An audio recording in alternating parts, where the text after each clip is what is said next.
Hey, today I got another company to shout out. I got Big Rock Kangaroof. What I love about this is their branding. It's fun, it's memorable, and it's engaging. And the best part is they're fully leaning into it. And I think as a younger company, a great foundation to build off of is this one, right? It's I'm going to create a phenomenal customer experience that has a local community impact, but I'm also going to have a brand image that's very memorable and sticky. And so these guys do a great job of this. And from this place, this is where you can really start to see visibility grow. It's not just in marketing spend, but it's in community impact and engaging branding, right? You can also see how the marketing funnel might get just a little bit cheaper or a little bit more affordable for you whenever you're doing these effective things well, right? Branding, community engagement, and then just being out there and being sticky and being heard and being seen.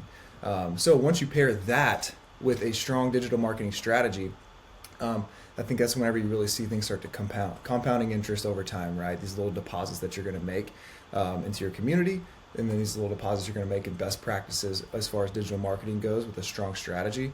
This is where the magic starts to happen. So great work, Big Rock Kangaroof. This was a fun one to be a part of. But as always, if you guys have any other companies that you think deserve a shout out or you want me to take a look at, feel free to comment, DM. I'm always happy to look.